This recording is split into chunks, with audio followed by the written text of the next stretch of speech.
साधन करने वाले को ये अनुभव होता है, जो सही साधन कर रहे हैं।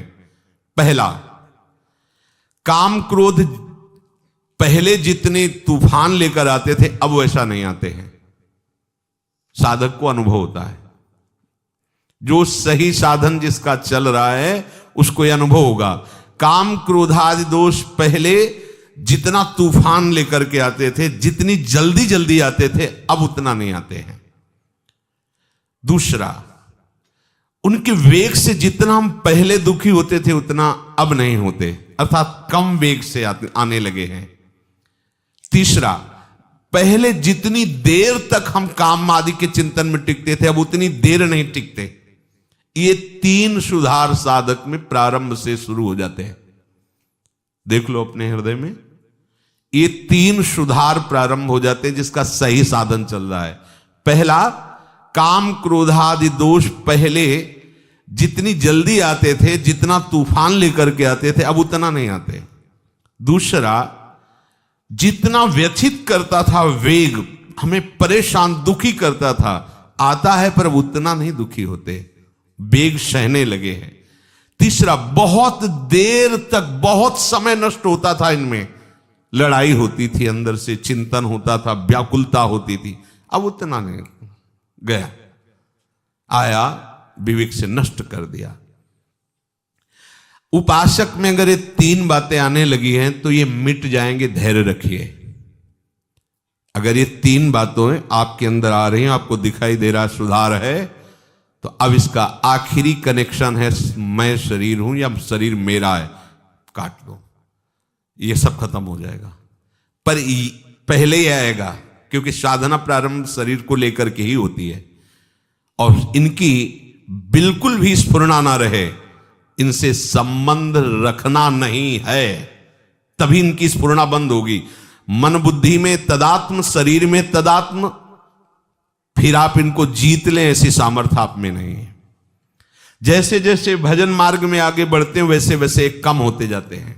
जहां एक काम आदि विकार कम होने लगे तब साधक को परमात्म शक्ति का और अनुभव होता है। उसी शक्ति से, विवेक शक्ति से शरीर संबंध को ही हटा देता है।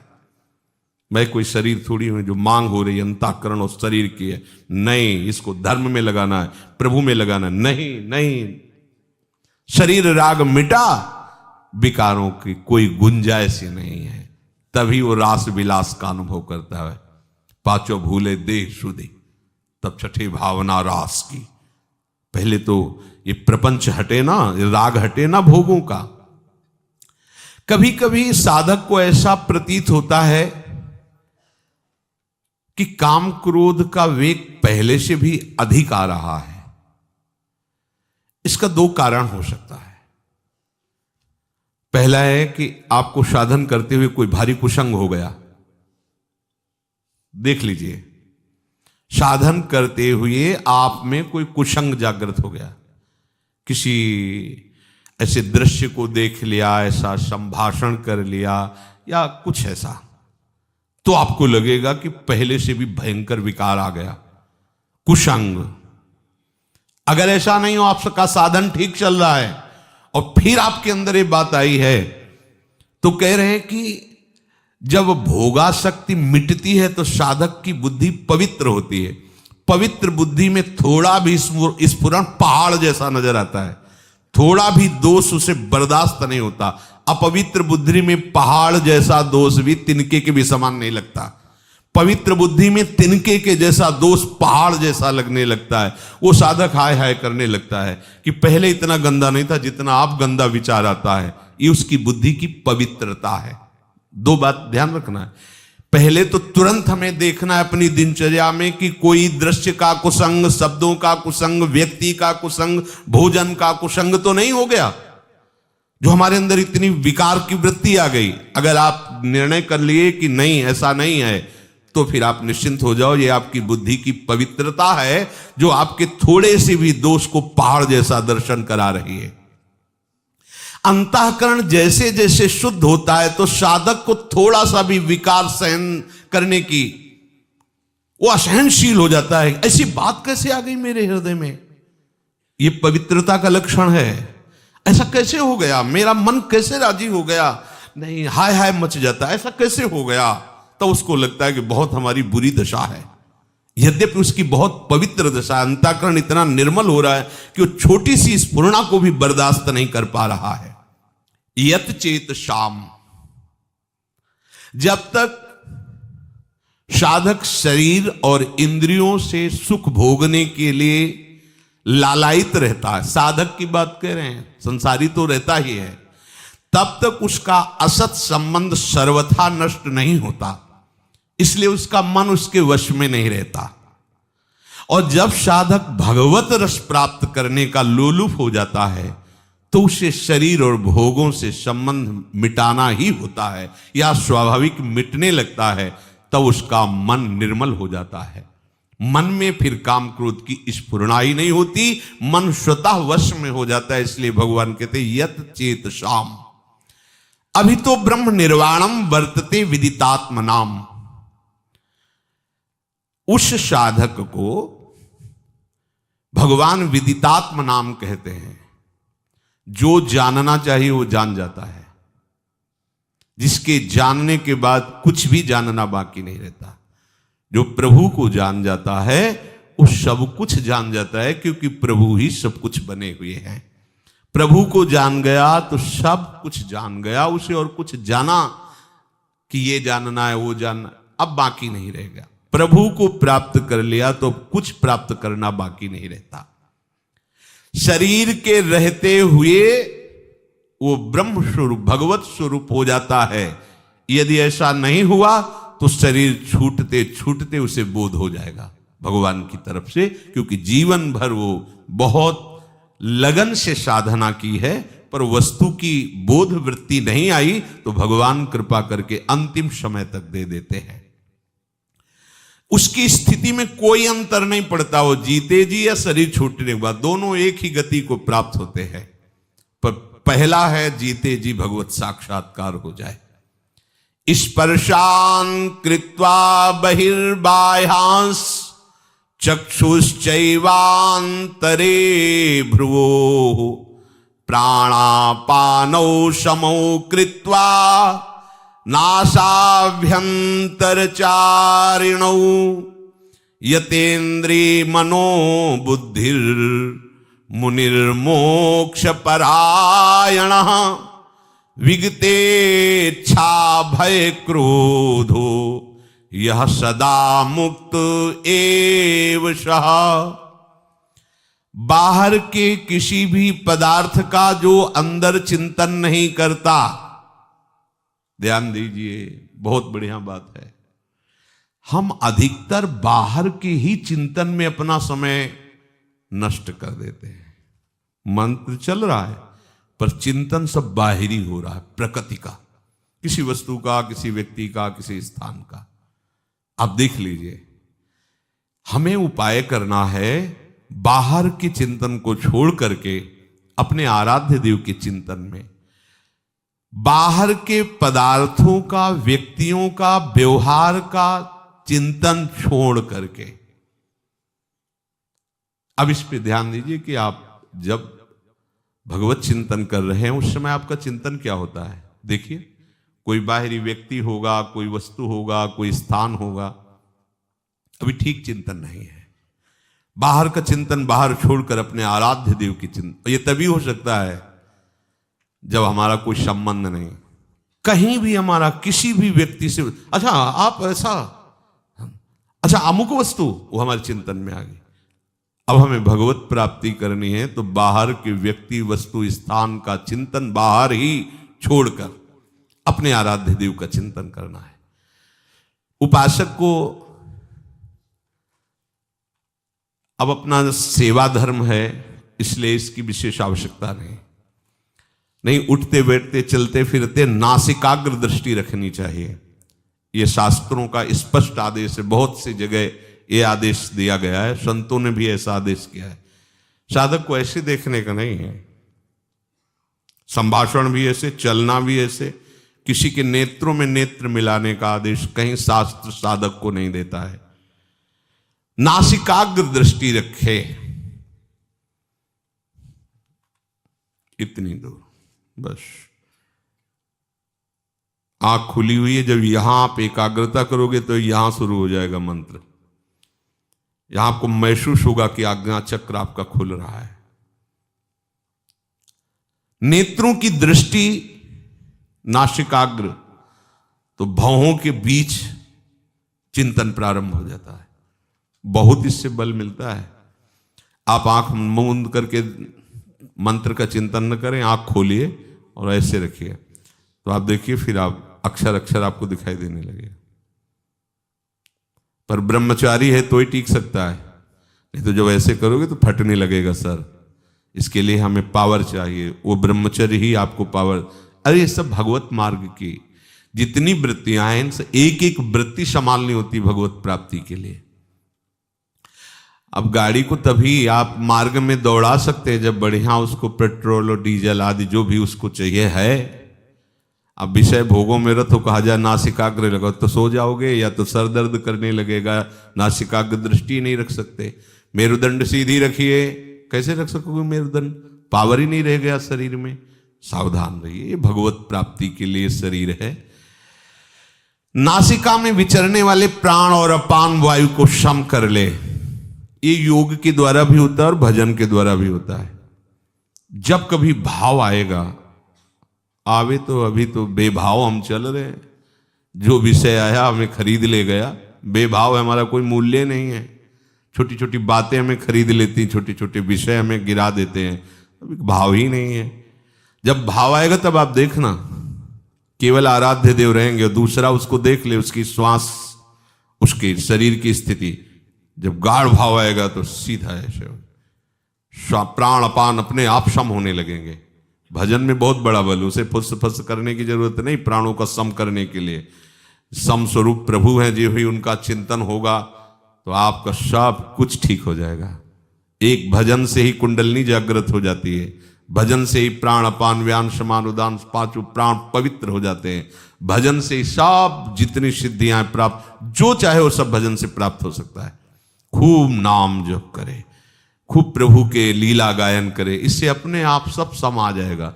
विचार सम हो जाएंगे, बुद्धि सम हो जाएगी, प्राण सम हो जाएंगे, विषम संसार को जीत कर समता में स्थित हो जाओगे। भजन नहीं है ना, तो ये घंटा आध घंटा प्रयास करो, इसके बाद भोगों का चिंतन होगा और भोगों कुछ लाभ नहीं मिलने वाला। इसलिए कह रहे हैं जोग कुजोग ज्ञान अज्ञानु, जहां नहीं राम प्रेम प्रधानु। स्पर्शान कृत्वा बहिर्बाह्यान, अपने आराध्य देव के सिवा और कुछ चिंतन न हो, ऐसा उपाय करो। बाहर के चिंतन को बाहर ही छोड़कर अपने लिए तो बहुत बढ़िया उपासना पद्धति मिल गई। कोई भी पदार्थ जो हमें बहुत प्रिय लग रहा है, देखा तत्काल श्री जी को, श्री जी के लिए तुरंत उसे प्रभु से जोड़ दो, बच गए। अगर आपके चिंतन में भी कोई वस्तु आ रही है और आपकी सेवा सामग्री नहीं है, आपका कोई संबंध नहीं, तुरंत उसमें भगवत भाव लाओ। इस वस्तु के पहले प्रभु थे, इस वस्तु के बाद भी प्रभु रहेंगे, तो बीच में प्रभु ही है। जय हो प्रभु, आपका भजन बन गया। अपने को ज्यादा ये झगड़ा नहीं करना है कि नहीं इस वस्तु का चिंतन ही नहीं होना चाहिए। अगर हो रहा है तो तत्काल उसको सहज भाव में लाओ। कोई भी वस्तु, कोई भी व्यक्ति इस स्वरूप में आने के पहले भगवत स्वरूप ही था, इस स्वरूप के मिटने के बाद भी भगवत स्वरूप रहेगा, तो बीच में वो भगवत स्वरूप ही है, हम देख नहीं पा रहे हैं। ऐसा जहां चिंतन किया तो उसका चिंतन भी भजन बन जाएगा, वो आपको भगवत विमुख नहीं करेगा। प्रभु के सिवा सब पदार्थों को बाह्य ही छोड़ दे, अर्थात अपने आराध्य देव के सिवा और कोई चिंतन ना हो। कैसी गाढ़ स्थिति गोपीजनों की है। विक्रेतु कामा खिल गोप कन्या मुरारी पादार्पित चित्तवृत्ति, दध्याधिकम मोह वशाद वोचद गोविंद दामोदर माधवेति। जा रही दही बेचने, चित्त में समाये हुए हैं ललित त्रिभंगी श्याम सुंदर, तो कह रही कोई गोविंद ले ले, कोई दामोदर ले ले, कोई माधव ले ले। तो सब जो सुनने वाले हंस रहे, तो उनको लगता है हंस क्यों रहे, उनके यही है कि हम बेच रही दही, लेकिन ध्यान में श्याम सुंदर उरसी बनमाल। तो वो यही कह रहे, कोई दही ले ले की जगह बोलते कोई गोविंद ले ले, कोई दामोदर ले ले, कोई माधव ले। ऐसा क्यों बोल रही? बोले मुरारी पादार पिचित्त वृत्ति, एक एक वृत्ति भगवदाकार है, इसलिए उपासक को बाह्य पदार्थों के चिंतन से हटना चाहिए। माला चल रहा है, वो कल शाम को जो बना था ना, उसमें ऐसा ऐसा चिंतन हो रहा, अच्छा कल क्या बनेगा, अमुक अमुक चीज, अगर उसमें हरी चटनी धनिया वाली ज्यादा अच्छी, वैसा। और माला चल रहा है सच्चिदानंद प्रभु का, और चिंतन हो रहा है चटनी समोसा और पदार्थ और वाह्य, वो व्यक्ति बहुत दुष्ट है। अगर वो यहां ना रहे तो सब बढ़िया मामला बन जाए। ऐसा है, आप देखना ये मनीराम की एक अलग ही भजन शैली चलती है, देख लो, इसका एक अलग व्यवहार चलता रहता है। जब आप सावधान हो जाएंगे सो आ जाएगा, तो हर समय सावधान रहो, सेवा सुमिरन सावधान। बाह्य पदार्थों का संबंध सेवा से सहज में त्यागा जा सकता है। अभी जो बताया, सेवा भाव में उसे ले आओ, भगवत भाव में ले आओ। जो भी व्यक्ति वस्तु स्थान भगवत भाव, जो भी वस्तु प्रिय सेवा भाव, स्वामी जी के चरणों में अर्पित कर दो। अगर आपको प्रगट में नहीं मिल रही तो जो चिंतन में किया उसी को अर्पित करो। गरम गरम जलेबी, हाँ ठीक है, पाओ श्री जी, उसी से। अपना तो भजन इतना सरस है, अपने को कोई फंसा ही नहीं सकता। अगर आप ये सीख जाएं तो सखियों से चतुर और कोई नहीं है। चतुर शिरोमणि प्रियालाल को भी सुख पहुंचाती हैं। अपने को कोई नहीं फंसा सकता, न कोई विषय, न कोई पदार्थ, न कोई व्यक्ति। बस आप चतुर बनिए। जो व्यक्ति वस्तु विषय स्थान आए, सेवा लायक नहीं है तो भगवत स्वरूप, और सेवा लायक है तो उसी समय सेवा में समर्पित कर दो। बाद में जो होगा वो अलग चीज है। उसी समय मानसिक सेवा प्रारंभ हो जाएगी। उसी समय सेवा, खाली मत रहो। बाह्य वस्तु आई तुरंत सेवा में अर्पित करो। बाह्य व्यक्ति आया समझ में नहीं आ रहा, भगवत भाव कर लो, वो आपका भजन बन जाएगा। नहीं, माला चलता रहता है और विषय चिंतन होता रहता है। तभी सिद्ध महापुरुष कहते हैं, माला फेरत जुग गया, फिरा न मन का फेर, कर का मन का डारी दे, और मन का फेर। वास्तव में बाह्य पदार्थ बाधक नहीं है, बाधक है बाह्य पदार्थों से अपना संबंध करके चिंतन करना। समझो कितनी सुंदर बात है। बाह्य पदार्थ हमारे भजन में बाधक नहीं है, बाह्य पदार्थों का भोक्ता बनना बाधक है। जो हमें प्रिय उससे राग, जो अप्रिय उससे द्वेष। राग द्वेष जनित पदार्थों का, व्यक्तियों का, वस्तुओं का चिंतन होना, यही हमारे परमार्थ में बहुत बड़ी बाधा है। और उसे प्रभु में ले लेना बहुत सरल है। चतुरता पूर्वक करो। अगर माया चतुर है तो उससे अनंत गुना चतुर मायापति है, तभी तो उसके अधीन है। और हमें मायापति को अधीन करने की बात मिल गई। उनका नाम, उनका मंत्र, उनकी लीला, उनका गुण, उनका रूप, इससे अधीन हो जाते हैं प्रभु। इस माने हुए अपने संबंध का त्याग कर दीजिए।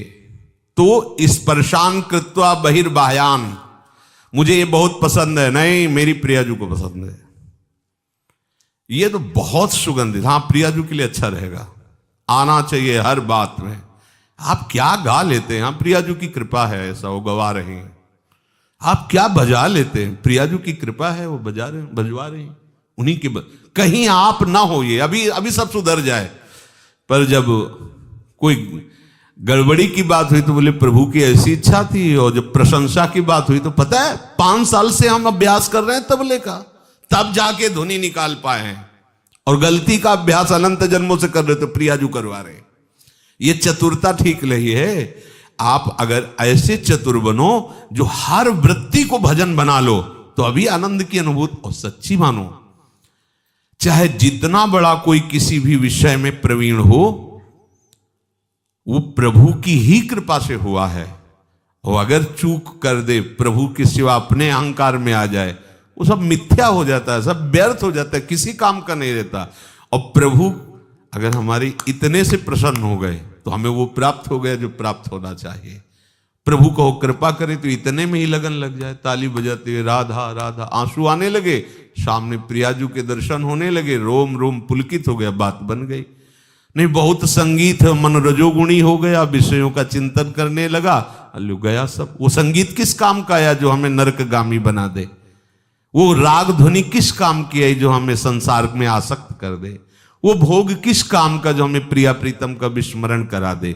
उपासक को चतुरता पूर्वक उपासना की सिद्धि के लिए हर वस्तु, व्यक्ति, क्रिया को भगवत स्वरूप बनाना है, भगवत अर्पण करना है।